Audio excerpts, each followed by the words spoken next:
Assalomu alaykum hurmatli YouTube ishqibozlari, musofirda yurgan aka-ukalar, qadrli obunachilar. Mana bugun navbatdagi darvozamizda Andijon viloyati Izboskan tumani Chuvama qishlog'iga olib kelib o'rnatdik.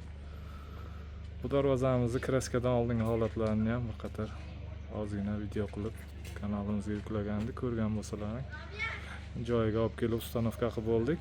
Bu darvozamiz eniga nalichkalari bilan 360, bo'yiga 4 metr bo'ldi. 1 kvadrati 1.300.000 so'mdan 2 qavatli variantda olib kelib o'rnatildi. Bu darvozamiz o'sha summasi 18,5 million so'mga olib kelib o'rnatildi. Darvozamizda materiallari haqida qisqacha ma'lumot berib o'tsak, stoykalari kurgovi 10/5 shviller bo'ldi. Profillari 6/4, 1.7 stenada, listlari 2lik listda, 2 qavatli variantda bo'ldi.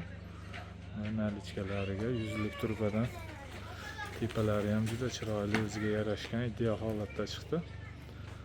Darvozamiz orqa holatlarini ko'rsatib o'tsak, zamoklar har doim o'rnatiladigan zubur zamok.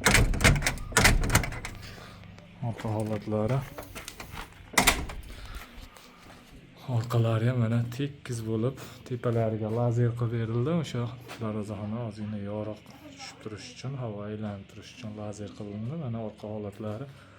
Orqalari ham plotniy bo'lib, juda chiroyli holatda o'rnadi. Darvozamiz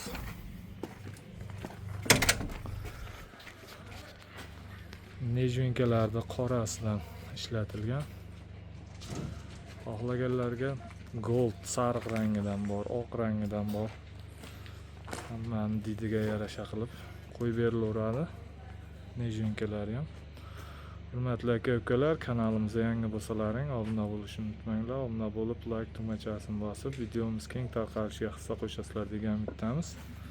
Xudo xohlasa, kanalimizni doim kuzatib boringlar. Keyingi videolarimizda ham kraska sepish, o'rnatish jarayonlarini qo'yib borishga harakat qilamiz.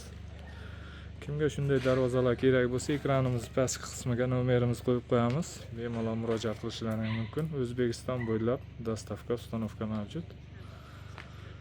Doim sog' bo'linglar, salomat bo'linglar.